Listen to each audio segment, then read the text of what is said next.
Marie. Plaisir de retrouver Marie, n'est-ce pas? Tout à fait. Chaque année, fidèle au poste. Toujours dans la classe inversée ou encore des évolutions, encore plein de choses? Bien sûr dans la classe inversée, mais la classe inversée depuis toutes ces années, elle a évolué. Et justement, aujourd'hui, j'avais envie de vous présenter un petit peu un élément de la classe inversée que je fais avec les élèves. C'est des projets d'écriture longues qui durent à peu près entre 4 et 5 semaines. Et j'avais envie de vous parler du labyrinthe des fables. Donc, un projet labyrinthe des fables. Donc, Fontaine. pour ceux qui ne connaissent pas encore, Marie34 sur Twitter, prof de français dans un collège du côté de Perpignan. Non, du côté de Bayonne, Orthez. De Bayonne-Orthez. Classe inversée depuis longtemps. Et donc, c'est quoi ce que tu vas nous parler aujourd'hui? Alors ça, c'est un projet que je vais présenter demain en Explore Camp, hein, donc le labyrinthe des fables. C'est un projet qui s'inscrit dans une progression d'une classe de 5e sur la thématique des jardins. Donc on est parti de Versailles, et à Versailles, donc au temps de Louis XIV, je ne sais pas si vous le saviez, mais il y avait un labyrinthe. Un vrai labyrinthe. Un jardin labyrinthe. Tout à fait, un jardin labyrinthe qui aujourd'hui a été remplacé par le bosquet de la Reine. Et donc ce jardin avait été conçu par le nôtre pour instruire le jeune dauphin. Il était décoré avec des magnifiques fontaines qui représentaient les fables, donc non pas de La Fontaine, mais d'Ésope. Et donc on sait que Ésope a quand même pas mal inspiré La Fontaine. Donc ça a été le point de départ de notre projet. J'avais envie de faire voyager les élèves dans le temps et dans l'espace pour les amener à une phase d'écriture. Donc j'ai commencé par une capsule, hein, donc, toute classe inversée commence par une capsule de présentation, de mise en bouche, où je leur présentais en fait un texte d'un auteur du XVIIe qui s'appelle Mademoiselle de Scudéry et qui a beaucoup travaillé et décrit la vie à Versailles. Et donc on est parti d'une description de ce fameux labyrinthe et j'ai invité ensuite les élèves à aller découvrir ce labyrinthe. Alors tel qu'il n'est plus aujourd'hui, hein, c'est-à-dire on a fait des recherches, donc il y a aussi une partie de recherche documentaire. Avec Google View, on a été donc se promener, on a essayé de suivre un petit peu par rapport au texte descriptif de Mademoiselle de Scudéry, le parcours qu'elle a pu faire. Et puis après, grâce au numérique, amener les élèves aussi à voyager dans le temps en les plongeant dans le labyrinthe, puisqu'il y a une magnifique application qui retrace... qui existe déjà. Qui existe déjà, tout à fait, hein, qui est superbement faite et qui permet de rentrer dans ce labyrinthe et de lire les fables en animant les fontaines. Pour m'aider à visualiser le labyrinthe, tu disais qu'il était construit autour des fables d'Ésope. Qu'est-ce que ça signifie concrètement par rapport au labyrinthe, à la structure même du labyrinthe? En fait, c'était un labyrinthe donc, végétal, bien sûr, mais à chaque petit recoin, il y avait une fontaine. Et cette fontaine représentait, je pense que c'était à l'époque ça devait être en porcelaine ou en céramique, et ça représentait donc les personnages de la fable. Et donc dans l'application, on revoit ces fontaines. Quand on s'approche en touchant l'écran, on anime la fable. Et ensuite, ce qui est intéressant, on anime la fable, c'est-à-dire qu'il y a une lecture qui se fait de la fable, qui illustre donc La Fontaine. Et ce qui est intéressant, c'est qu'il y a une proposition de différentes morales.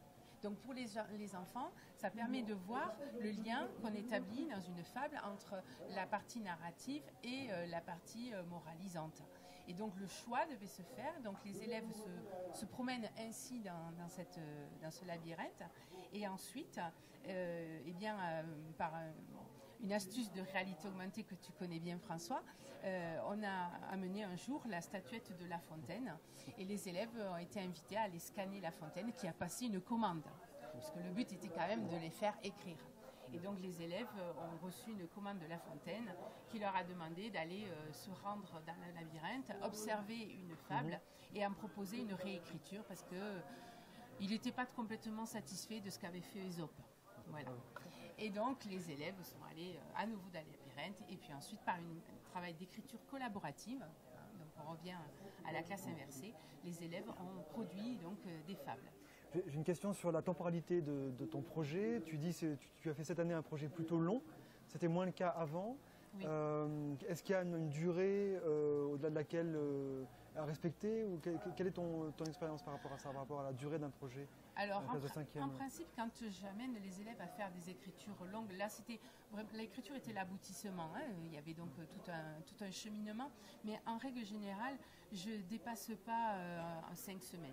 Voilà. C'est-à-dire que je clôture le projet au bout de 5 semaines. Cependant, si les élèves n'ont pas fini d'écrire la production, je les laisse libres. Hein. On commence autre chose, mais ils peuvent continuer. Bon, il faut qu'ils me rendent évidemment dans l'année. Et de fait, ils te rendent dans l'année. Et de fait, ils me rendent, voilà, en assouplissant un petit peu ces contraintes de remise de devoirs, de calendrier.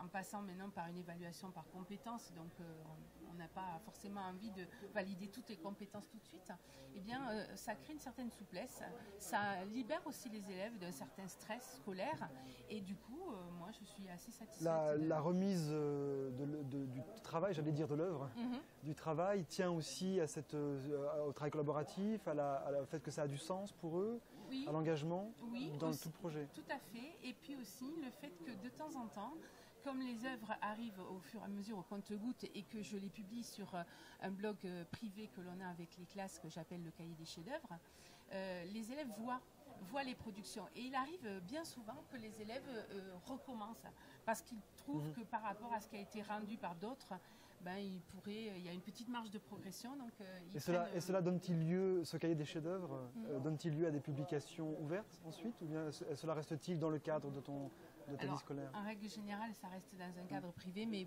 quelquefois, on le voit d'ailleurs sur les tweets que je peux diffuser, j'extrais quelques productions pour montrer aux collègues les projets, mais les chefs-d'œuvre, en règle générale, sont uniquement à destination des enfants et de leur famille.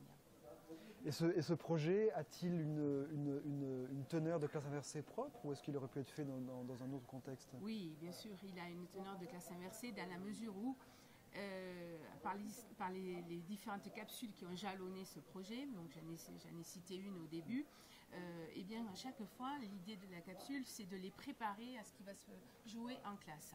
Donc, amener les élèves avec des interrogations, afin qu'ils puissent répondre eux-mêmes à ces interrogations à travers leur expérimentation ou leur recherche. Et donc en ça, on enclenche quelque chose avant et ensuite, évidemment, l'inversion se fait par la mise en activité des élèves en classe.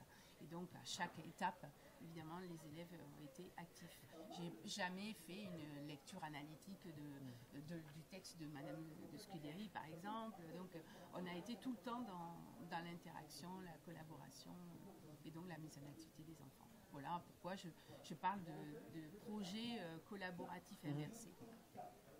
Et motivation des élèves?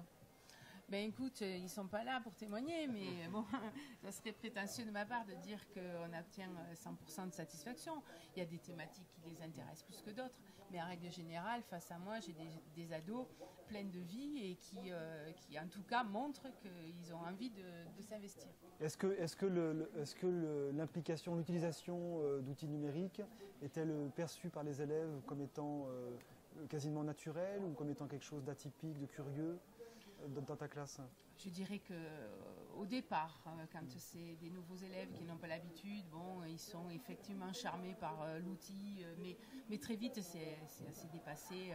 Les élèves prennent l'outil comme ce qui doit être, c'est-à-dire un simple outil au service d'une intelligence qui est là, n'est pas artificielle du tout, et qui les amènera à travailler les fondamentaux qui restent quand même notre priorité. Ce qui concerne ma discipline, la lecture, l'analyse critique et puis bien sûr l'écriture. Moi j'ai une question, donc tu as fait ton proto, tu as fait ton expérimentation, tu viens de présenter là, l'idée c'est de faire utiliser par d'autres classes ou est-ce que d'autres classes l'ont déjà utilisé? Alors l'idée c'est évidemment de partager, donc quand on fait quelque chose qui fonctionne bien, on a envie de le montrer. D'abord par simple fierté personnelle, il faut quand même le dire aussi. C'est le chef-d'œuvre. Voilà. Et puis aussi pour dire aux collègues que si éventuellement ça les intéresse, eh bien, on a déjà débroussaillé un petit peu, trouvé les outils. Moi, j'adore partager. J'adore apprendre des autres. Dans ces événements-là, on apprend toujours. et donc offrir aussi aux collègues pour gagner du temps. Voilà. Alors, si vous voulez gagner du temps, si vous avez des élèves en 5e en français, Marie34 sur Twitter. C'est ça. J'ai bien résumé. Hein. Oui, tout à fait, ouais. Merci Marie, à l'année prochaine. Merci, à l'année prochaine. Merci ouais. Marie, à l'an Merci. prochain.